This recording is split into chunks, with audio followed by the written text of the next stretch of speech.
d'abord, quelles sont les différentes formes d'entreprise, Monsieur Hadj Ali?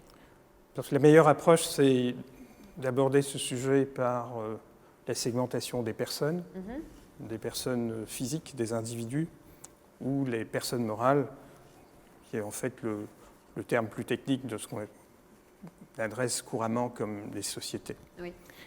Pour les personnes physiques, donc en fait, il s'agit des entreprises individuelles, et ces entreprises individuelles sont adossées à des personnes, dans lesquelles il n'est pas question de parler d'associés.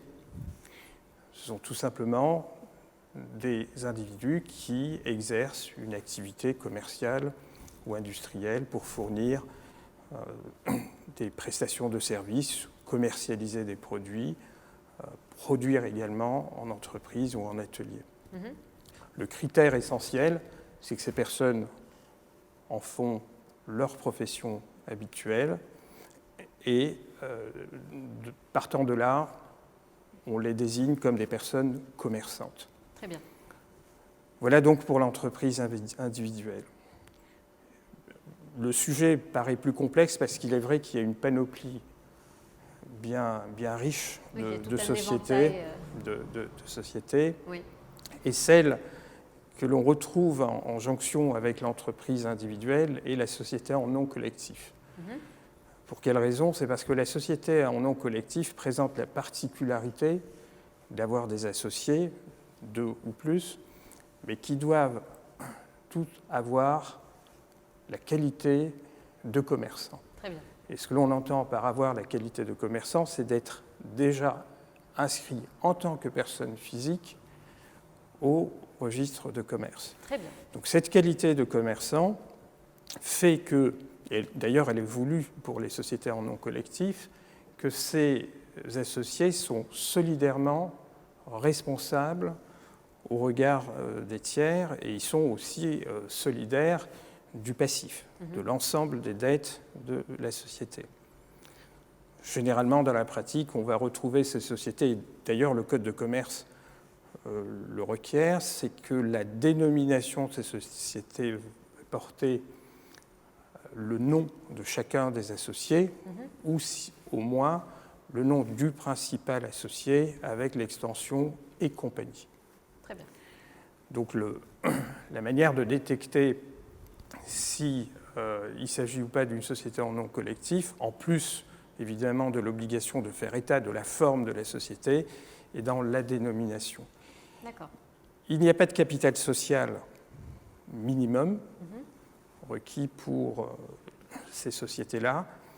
Et en fait, l'idée sous-jacente, encore une fois, c'est que comme ces personnes associées sont responsables au regard de la dette sociale, la dette sociale étant entendue du passif de la société, il n'y a pas matière à configurer un niveau de capital social puisque la responsabilité... Qu'est-ce que le capital social, très rapidement? Le capital social, c'est la mise que chaque associé va mettre dans la société à la constitution et tout au cours de la vie de la société à l'occasion d'augmentation du capital, et on aura l'occasion d'y revenir. Et c'est de cette manière que les parts sont définies. Et c'est de cette manière dont les parts sont définies. Mais dans le cas de la société en non collectif, la particularité, c'est qu'il n'y a pas de notion de part sociale au sens de ce que l'on retrouve dans une société de capital, à l'opposé de la société en non collectif qui est une société de personnes. Et encore une fois, la responsabilité de chacun des associés fait que, à la limite, on peut se passer du capital social car les associés apportent en garantie de leurs actes de gestion, mais également l'ensemble des dettes de la société, leur patrimoine personnel. Et c'est là qu'il y a une différence fondamentale. Très bien. Une autre particularité, c'est que entre les associés, les parts sociales ou la participation au capital, encore une fois, lorsqu'elles sont matérialisées en tant que telles, ne peuvent pas être cédés sans le consentement des autres associés. Et en filigrane, l'idée clé est que chacun étant commerçant et apportant sa qualité de commerçant, il ne peut être accepté d'autres associés s'il n'est pas forcément lui-même commerçant. Commerçant déjà, oui. Déjà, et s'il, partant de là, ne va pas également assumer cette responsabilité de passif. Et puis enfin, si jamais il venait à ce qu'il y ait un associé qui soit empêché parce qu'il est commerçant et par sa qualité de commerçant, par exemple, s'il venait à tomber en faillite en tant que commerçant, ou s'il venait à décéder, à ce moment-là, la société est dissoute de plein droit. D'accord. Voilà pour la société en nom collectif. Parfait. Est-ce qu'on peut citer d'autres formes d'entreprise ? Écoutez, pour les besoins de la présentation, je laisserai une société qui est particulièrement aussi adossée à la qualité de personne, qui est la société en commandite simple, après avoir traité des sociétés de capitaux, comme la SARL, la société à responsabilité limitée, ainsi que la société par action. Très bien. Et je vous expliquerai pour quelles raisons. D'accord. Donc, parlons des sociétés de capitaux. La plus courante, la plus connue est la société à responsabilité limitée. La SARL. La SARL, c'est une société de capitaux à partir du moment où les associés, contrairement à la société en nom collectif, ne vont être responsables et solidaires du passif qu'à concurrence de leur apport au capital. Donc il y a une frontière pour ce qui concerne la responsabilité entre la mise qu'ils ont apportée à ce capital social et leur patrimoine personnel. Le principe est que c'est la société qui est responsable et les associés ne sont responsables qu'à hauteur de leur participation à ce capital. Donc il y a un grand facteur de risque pour les tiers lorsqu'ils ont affaire à ce type de société. Il y a eu une réforme du Code de commerce assez récente où l'idée était de pouvoir permettre à tout entrepreneur, et particulièrement à l'adresse des jeunes entrepreneurs, de créer avec facilité une société. Et celle qui était et qui reste la plus à portée de main est la société donc à responsabilité limitée. Oui.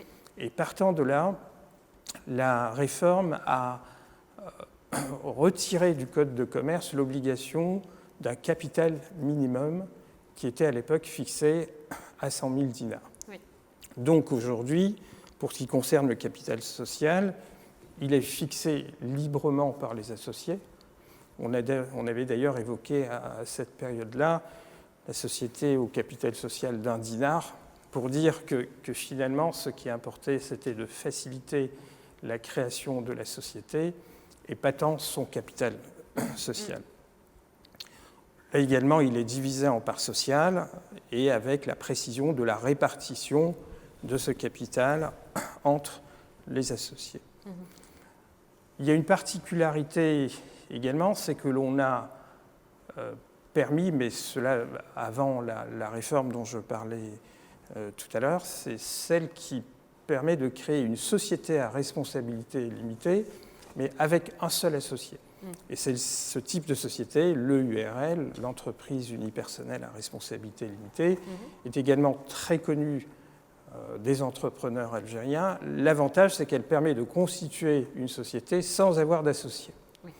Et, de surcroît, étant une société de capital, et avec la dernière réforme, l'avantage d'avoir un capital peu élevé.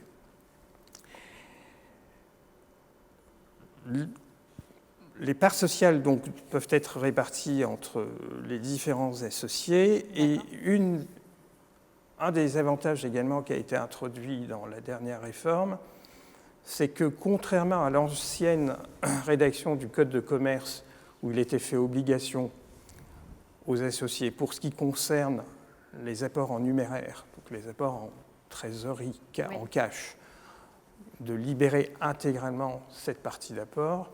La réforme a permis d'emprunter à ce qui se fait, ou ce qui se faisait déjà pour les sociétés par action, pour ne libérer que 1/5 de ce capital social et de permettre la libération du complément sur un délai de 5 ans.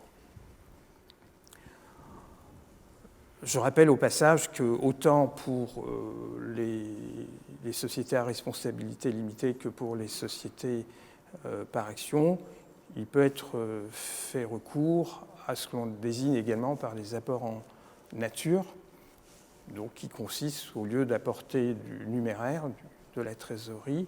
On apporte des idées. Alors l'idée, c'est l'apport en industrie. L'apport en nature, ce sont des biens dont on est propriétaire à titre personnel et que l'on va céder à l'entreprise. Comme peut-être un espace pour l'adresse, la domiciliation de l'entreprise. Ça peut être un siège social, ça peut être un immeuble,